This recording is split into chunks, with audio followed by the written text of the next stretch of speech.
আসাম বাংলাদেশের পার্শ্ববর্তী ভারতীয় প্রদেশ। ভারতীয় প্রদেশ হিসেবে পশ্চিমবঙ্গের পর আসামের সাথে বাংলাদেশের সবচেয়ে বেশি ভাষাগত এবং সাংস্কৃতিক মিল রয়েছে। তবে আশ্চর্যজনক হলেও সত্য, আমরা পশ্চিমবঙ্গ সম্পর্কে যেমন জানি এবং খবর রাখি, আসাম সম্পর্কে তার 1% খবর রাখি না।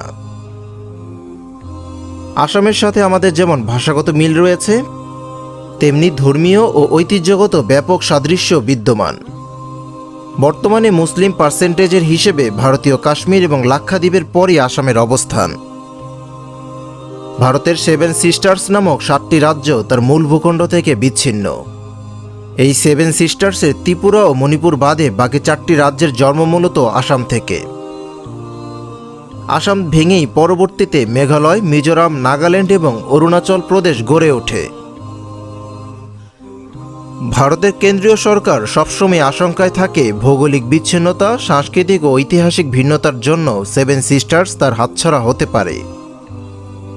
এর উপর ধর্মীয়ভাবে যদি সংখ্যাগুরু হিন্দুরা 7 সিস্টার্সে সংখ্যালঘু হয়ে পড়ে, তাহলে সেই আশঙ্কা বাস্তবে রূপ নেয়ার সম্ভাবনা আরও বেড়ে যায়।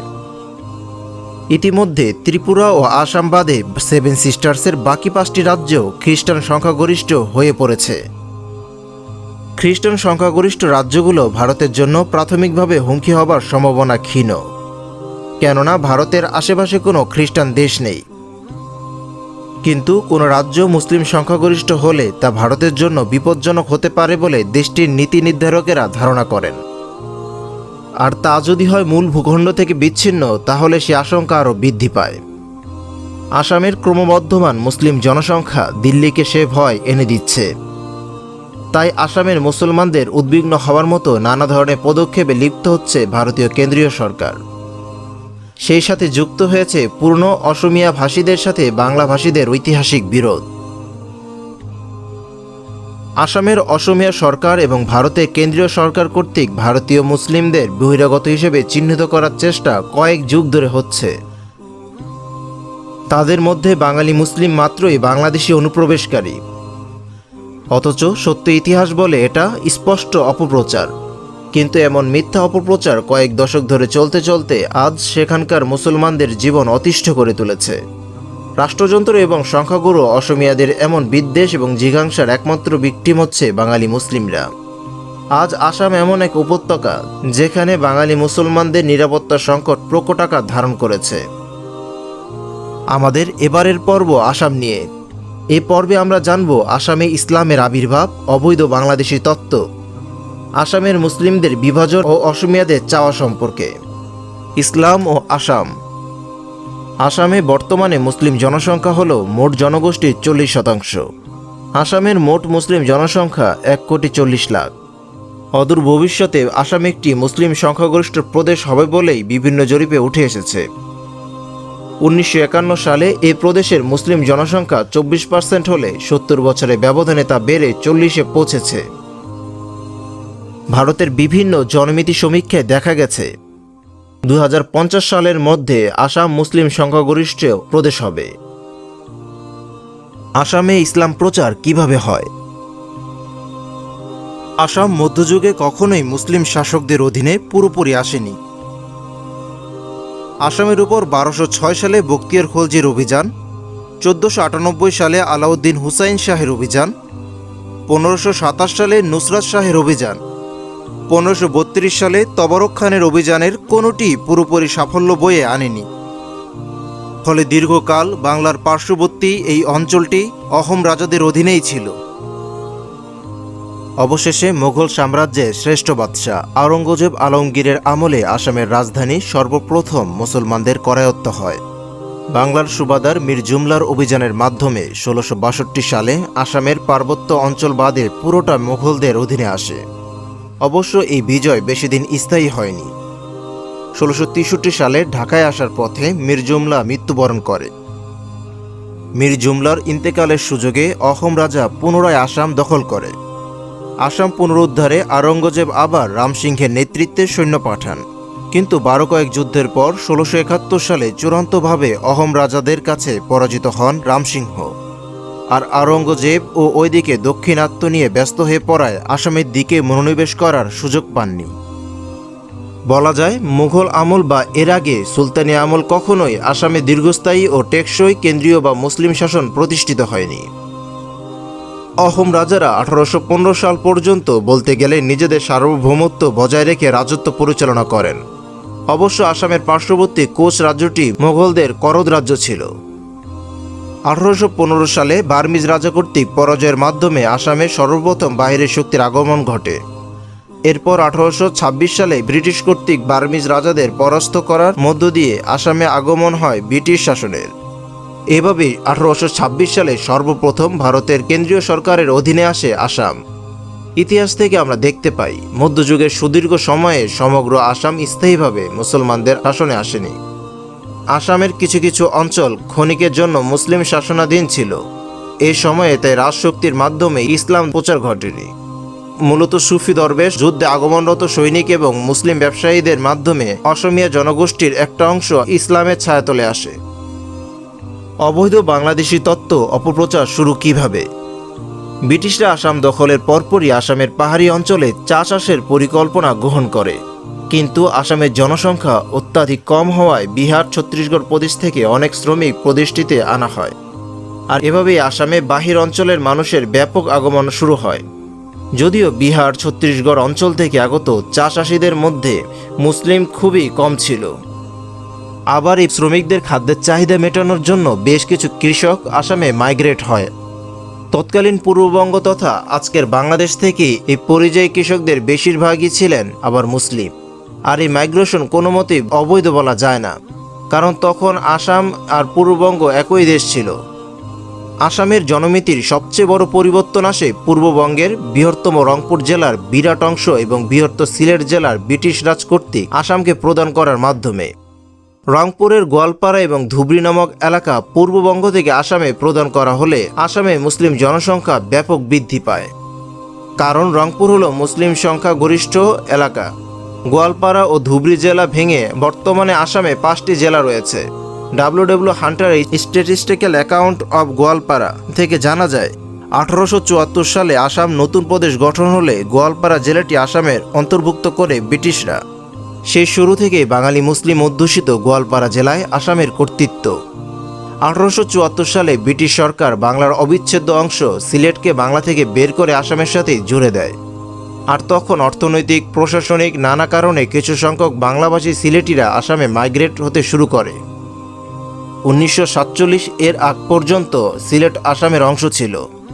তাই এই অঞ্চল 1947 এর আগ পর্যন্ত স্বাভাবিকভাবেই আসামে কিছু মানুষ স্থানান্তরিত হন। পাশাপাশি আসাম বেঙ্গল রেলওয়েতে কাজ করার সুবাদে অনেক বাঙালি আসামে আবাস গড়েন। এছাড়াও আসামে বাঙালি সংখ্যা গরিষ্ঠ বরাক উপত্যকার 3টি জেলা মূলত সিলেট জেলার 3.5 থানার সমন্বয়ে গঠিত। 1947 সালের গণভোটে জেতার পরেও সিলেটের করিমগঞ্জ বাংলাদেশকে না দিয়ে ভারতকে দিয়ে দেয় ব্রিটিশ রাজ। অর্থাৎ ব্রহ্মপুত্র উপত্যকার 5টি জেলা এবং বরাক উপত্যকার 3টি জেলা আসাম পেয়েছে মূলত পূর্ববঙ্গ তথা আজকের বাংলাদেশ থেকে। আসামে উৎপাদিত চা সহ অন্যান্য পণ্যের আমদানি রপ্তানি বেশিরভাগই হতো চট্টগ্রাম বন্দর তথা বাংলাদেশের উপর দিয়ে। আর তাই স্বাভাবিকভাবেই বাণিজ্যিক কারণে বেশ কিছু বাঙালি জনগোষ্ঠী আসামে মাইগ্রেট হন। আসামের ব্যাপক মুসলিম জনগোষ্ঠীর রাজনৈতিক শক্তির প্রমাণ হিসেবে 1939 সালে আসামে অনুষ্ঠিত সাধারণ নির্বাচনের মাধ্যমে ক্ষমতায় আসেন মোহাম্মদ সাদুল্লাহ। এভাবেই মূলত আসামে বাঙালি কমিউনিটি শক্তিশালী হয় এবং একটা উল্লেখযোগ্য ফিগারে পরিণত হয়ে ক্ষমতার শীর্ষে পর্যন্ত চলে যায় ব্রিটিশ আমলে। অর্থাৎ ব্রিটিশদের পূর্ববঙ্গের জেলাগুলো কাটাছেঁড়া করে আসামে দেওয়ার কারণে আসামও মুসলিম কমিউনিটি শক্তিশালী হয়। এখানে কোনো ম্যাসিভ অনুপ্রবেশের ঘটনা ছিল না ব্রিটিশ আমলেই। বাংলাদেশ আমলে তো অনুপ্রবেশে হওয়াটা অকল্পনীয়।